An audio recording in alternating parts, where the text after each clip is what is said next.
भीम के अनुयायी हैं न भक्त बनेंगे, पानी नहीं अब पत्थरों सा सख्त बनेंगे। और जुल्म करना छोड़ दो ऐ आतताइयों, वरना तुम्हारी मौत हम बेवक्त बनेंगे। जमी पे आसमां का रंग उतार लाएंगे, जमी पे आसमां का रंग उतार लाएंगे। जय भीम के नारों से हम अधिकार लाएंगे। संविधान की ताकत से पूरा लैस हो करके, मंजिल अभी उस पार है, इस पार लाएंगे। नमस्कार, आप देख रहे हैं बी मिशन टीवी। लगातार सोशल मीडिया पर तमाम प्लेटफॉर्म पर वायरल वंदना सिद्धार्थ मेरे साथ हैं। वो लगातार इंस्टाग्राम, यूट्यूब, फेसबुक पेजों पर तमाम इनके वीडियो, रील्स, सॉन्ग वायरल होते हुए हमको देखने को मिलते हैं। फिलहाल हम इनसे जानेंगे कि आखिर ये किस तरीके से और किस माध्यम से इतना ज़्यादा जो बहुजन समाज के लोगों के बीच पहुंच पा रही है। फिलहाल स्वागत है आपका। थैंक यू मुझसे जुड़ने के लिए।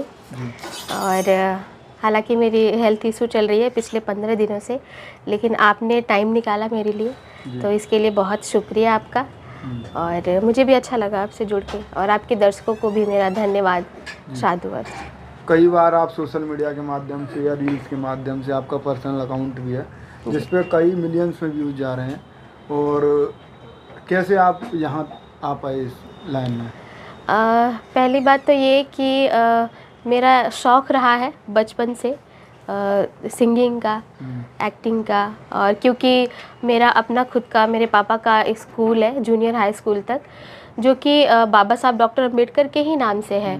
तो वहाँ पे शुरू से ही जागरूकता वाले कार्यक्रम होते रहते थे, जैसे कि गीतों के माध्यम से गाँव में जागरूकता फैलाना। जो लोग ड्रिंक करते हैं, नशे करते हैं, पढ़ते लिखते नहीं हैं, तो इन सब चीज़ों के बारे में हम लोग सोशली एक जागरूकता फैलाते थे। वहीं से ये सिलसिला शुरू हुआ। और बाबा साहब की बात तो उस गानों में होती ही थी शुरू से, जो पापा मेरे लिखते थे पहले, और मैंने वो शुरू किया गाना, जिससे काफ़ी फ़र्क देखने को मिला। पहले मेरे गांव में कोई जानता नहीं था बाबा साहब डॉक्टर अम्बेडकर हैं कौन। कोई जानता था कि हाँ बाबा हैं, कोई पूजने वाले बाबा, वैसे साधु बाबा। लेकिन अब लोग जानते हैं। अब लोगों के घर में अपने उनके घरों में तस्वीरें होती है बाबा साहब की। तो ये एक चेंज आया हुआ है, तो इससे बहुत अच्छा लगता है। और पापा मेरे शुरू से ही इस चीज़ में रहे हैं, बाबा साहब के मिशन को लेकर। फिर भी आपको एक जो बड़ा प्लेटफॉर्म है दिल्ली आने के बाद मिला, ये जो पहचान है दिल्ली आने के बाद मिली, एक ये जो कार्यक्रम कराते हैं मिलिंदर सर। हाँ, लाइव लॉर्ड बुद्धा। हाँ, लाइव लॉर्ड बुद्धा। उस मंच की वीडियो मैन कहें तो जो सबसे ज़्यादा वही वायरल हुई है। ये आप जैसे सही मानते हैं? हाँ बिल्कुल। एक्चुअली ऐसा रहा कि मैंने इंजीनियरिंग की है, 4 साल का कोर्स होता है वो, जिसकी वजह से मुझे बिल्कुल भी टाइम नहीं मिलता था कि मैं सोशल प्रोग्रामों में जा पाऊँ। तो वो एक बड़ा गैप रहा। और उसके बाद जब मैंने स्टार्ट किया यहाँ पे आके दिल्ली, तो अभी मुझे अकाउंट बनाए हुए ज़्यादा दिन नहीं हुए, 4-5-6 महीने हुए होंगे। जी हाँ। तो जब मैंने सोशल मीडिया से मैं जुड़ी, तो लोगों ने ज़्यादा पसंद किया। और वैसे उसके पहले मैं प्रोग्राम्स करती थी। सबसे ज़्यादा वो वीडियो वायरल हुआ जिसमें आप नमन करने का तरीका काफ़ी ज़्यादा अलग है। जी हाँ, जी हाँ। तो एक बार करिएगा थोड़ा। बिल्कुल। मैं वो तो मेरा भी फेवरेट है। और नहीं, इतना लंबा आपको याद कैसे? ये तो काफ़ी ज़्यादा बड़े तरीके से।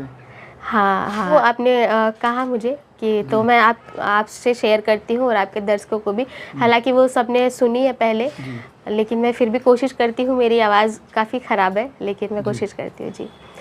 तो बहुजन के विधाता, हम सबके मुक्तिदाता, वंचितों के ढाल, ज्ञान का मिसाल, नारी उद्धारक, समाज सुधारक, इतिहास के पाती किताबों के साथ ही निडर निर्भीक धैर्यवान, उच्च कोटि के विद्वान, symbol of knowledge, leader of गोलमेज, अर्थशास्त्र के जानकार, महान शिल्पकार, मनुस्मृति के नाशक, बुद्ध के उपासक, जातीयता के बैरी, इंसानियत के प्रहरी, वर्तमान और भविष्य की आवाज़, विश्व के सरताज, कानून के ज्ञाता, संविधान निर्माता बाबा साहब अम्बेडकर को मैं कोटि कोटि नमन और वंदन करती हूँ। इसके बाद एक गीत भी आपका वायरल हुआ था, इसी मंच का हम बात कर रहे हैं, तो वो कौन सा गीत था? उस पे, इस प्रोग्राम में मैंने गीत नहीं गाया था, मैंने एक कविता पाठ किया था तो वहाँ की मेरी कविता की एक लाइन जो मैंने सबसे लास्ट में बोली थी, हालांकि वो कविता बहुत बड़ी है और वो उस दिन टाइम का थोड़ा इशू था, तो मैंने जल्दी जल्दी ख़त्म कर दिया, लेकिन उसकी जो लास्ट वाली लाइन थी वो कुछ ऐसी है कि हम भीम की औलाद है सम्मान के लिए, हम जान भी दे जाएंगे संविधान के लिए, और ऐसा नहीं हमारी ही बस जान जाएगी, घटना फिर कोरेगांव की दोहराई जाएगी। तो ये था और लोगों ने काफ़ी पसंद किया। अभी भी बहुत सारे लोग इस पे डुएट करते हैं, पोस्ट करते हैं, शेयर करते हैं, और बहुत सारे बच्चे इस पे रील बनाते हैं, तो बहुत अच्छा लगता है। अभी क्या कुछ आपने कुछ नया सोचा है, मतलब अभी क्या कुछ कोई गीत? हाँ, मैंने प्रिपेयर किया है कई सारी चीज़ें, कई सारी नई कविताएं मैं लिख रही हूँ जो अभी इनकम्प्लीट है, क्योंकि बहुत सारे प्रोग्राम लगे हुए हैं उस प्रोग्राम के लिए।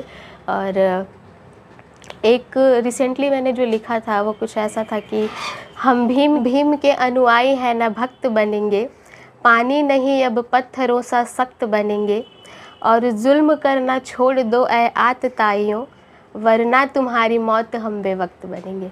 तो ये अभी मैंने रिसेंटली लिखा था। माध्यम से क्या आप कहना चाह रहे हैं, मतलब इसके माध्यम से एक इसमें एक मैसेज है, चेतावनी भी देना चाह रहे हैं? हाँ, चेतावनी भी है, और जो हमारे समाज के लोग हैं मैं उनकी ताकत बताना चाहती हूँ कि हमारे समाज के लोग, वो एक लाइन है ना, हमारी कलम कमज़ोर है ना तलवार, तो वही चीज़ है, हम हर चीज़ में बेहतर कर सकते हैं और करते रहे हैं, हमारा एक इतिहास रहा है।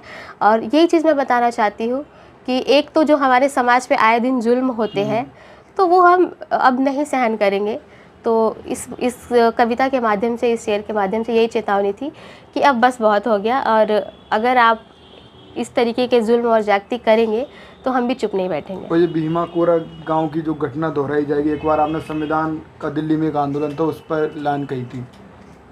हाँ, कही थी। आँच आई संविधान पर, ऐसा कुछ था, लेकिन एक जंतर मंतर पे मैंने एक लाइन बोली थी कि नफ़रत के हर दीवार को तोड़ेगा भीमवाद, नफ़रत के हर दीवार को तोड़ेगा भीमवाद, इंसान को इंसान से जोड़ेगा भीमवाद, और सितमगरी गर ना रुकी तो कोरेगांव सा, किसी भी पेशवा को ना छोड़ेगा भीमवाद। तो ये मैंने वहाँ पे बोला था और काफ़ी वायरल हुआ था। और इसमें भी एक मैसेज है, वही मैसेज है कि अगर जो लोग सरकार की गोद में बैठ के कहते हैं कि हम संविधान को बदल देंगे, ये खासकर मैंने उनके लिए लिखी थी कि संविधान से छेड़छाड़ करना और बदलना आसान नहीं होगा, इसके लिए तो हम सड़कों पे खून भी बहा देंगे। तो बस यही था। ये फिलहाल ये जो आप जो बहुजन मिशन है, या ये जो जागरूकता का जो रील्स या वीडियोज़ के माध्यम से, कविता के माध्यम से, ये आगे का क्या प्लान है, मतलब आप? देखिए, मेरा ये शुरुआत करने का एक छोटा सा रीज़न ये भी रहा कि अगर आप किसी इवेंट में आपने देखा होगा कि अगर कोई वक्ता है जो 1.5 घंटे तक वो अपना भाषण दे रहे हैं, अपना वक्तव्य दे रहे हैं, तो उसमें से कुछ ही लोग सुन पाते हैं, कुछ ही लोग समझ पाते हैं। लेकिन ये जो राइम्स होता है, पोइट्री होती है, गीत होता है, ये हर बच्चे बच्चे के दिमाग और दिल को छू जाता है। तो इसलिए मैंने ये तरीका निकाला, और जहाँ तक मुझे लगता है कि जो बात मैं 1.5 घंटे में बोलूँगी वो मैं 5 मिनट के पोइट्री के थ्रू डिलीवर कर देती हूँ पब्लिक में।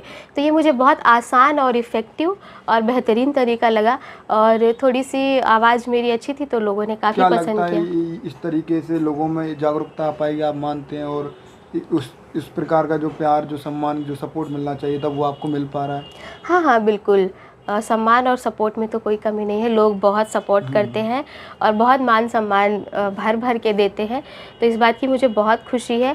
और रही बात चीज़ों को समझने की, तो हाँ, कई हद तक लोग समझते हैं, और मेरे बाद मैंने कई सारी लड़कियों को देखा है कि मेरे ही सामने मेरे मंच पे गीत आके गा रही है, मेरी कविता पढ़ रही है, और ये कह रही है कि हाँ, मैंने ये चीज़ सीखा, बदलाव आ रहा है। हाँ, तो बदलाव आ रहा है, तो बहुत अच्छा लगा। और जब भी मैं घर से निकलती हूँ तो मेरे पापा मुझे एक बात कह के भेजते हैं कि जो ये बहुजनों का मंच होता है ना, उस पे जब मेरी तरह लड़कियाँ, आधा मंच जब लड़कियों से भरा हो ना, तब समझना कि बाबा साहब का मिशन पूरा हो रहा है, उस पर काम हो रहा है। क्योंकि बाबा साहब का भी यही सपना था कि मैं उस समाज की तरक्की को उससे नापता हूँ, उस समाज में महिलाओं की कितनी तरक्की हुई है, प्रगति हुई है। इसी लाइन में आप करेंगे मिशन में, या फिर और कुछ?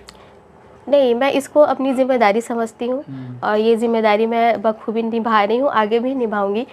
मुझे लगता है कि बाबा साहब का जो कारवा है उसमें मैं छोटा सा अपना योगदान दे पाऊँ, उनका जो एहसान और कर्ज है वो मैं थोड़ा सा अदा कर पाऊँ। जी बिल्कुल, तो इसको मैं अपनी ज़िम्मेदारी समझ के करती हूँ। क्या कुछ आपकी अपील रही लोगों से, समाज के लोगों से, क्या कुछ कहना चाहेंगे? समाज के लोगों से मेरी यही अपील है कि एक जो बड़ा कौम है हमारे समाज का, जो ढोंग पाखंड में लीन रहता है, मैं चाहती हूँ कि वो उनसे निकले, क्योंकि मेरा मानना है कि ब्राह्मणवाद, ढोंग पाखंड, इनका कोई अपना अस्तित्व नहीं है। ये सिर्फ़ और सिर्फ अम्बेडकरवादियों की गैर हाजिरी का नतीजा है। तो आप सभी इस गैर हाजिरी को भरें और पढ़ें लिखें, शिक्षित हो और जागरूक बने, और आगे चल के मैं युवाओं से ये कहूँगी कि अपने समाज का नेतृत्व करें। जी बिल्कुल। फिलहाल आप काफ़ी फेमस हैं और लोगों के मन में भी ये इच्छा है कि आखिर वंदना की एजुकेशन क्या है और आगे भी यही करेंगी या फिर आगे और कुछ करने का प्लान है, तो क्या आपकी एजुकेशन है? मैंने इंजीनियरिंग की है लखनऊ से, AKTU यूनिवर्सिटी से, इलेक्ट्रिकल से। उसके बाद मैंने यहाँ पे मतलब जॉब भी मैं करती हूँ फ़िलहाल, बट इसको मैं अपनी बड़ी, मैंने बताया कि इसको मैं बड़ी ज़िम्मेदारी समझती हूँ, और इसके लिए मैं जो भी मेरा टाइम बचता है जॉब से, मेरी पढ़ाई से, मैं सारा टाइम अपने समाज को देती हूँ, क्योंकि मुझे वो बाबा साहब की लाइन याद रहती है हमेशा कि जब बाबा साहब ने मुंबई में एक बार अपनी स्पीच में बोला था कि जिन बच्चों को हम पढ़ा रहे हैं, जिन बच्चों के अधिकार के लिए मैंने अपने बच्चे कुर्बान कर दिए, आज वो बच्चे समझते नहीं कि अधिकार उनको कहाँ से मिले हैं। तो ये चीज़ मेरे दिमाग में हमेशा रहती है, तो मैं उनके कुर्बानियों को मैं चाहती हूँ कि कभी व्यर्थ ना जाए। इस चीज़ को मद्देनज़र रखते हुए मैंने अपनी पढ़ाई पूरी की, और मिशन में तो मैं शुरू से ही लगी हुई हूँ, क्योंकि बचपन से ही ये चीज़ रहा है। जब मुझे ज़्यादा कुछ पता भी नहीं था, तब से मैं मंचों पे जाती हूँ और लोगों को संबोधित करती हूँ। लगे रहेंगे? आगे बिल्कुल बिल्कुल, जब तक सांस है जब तक।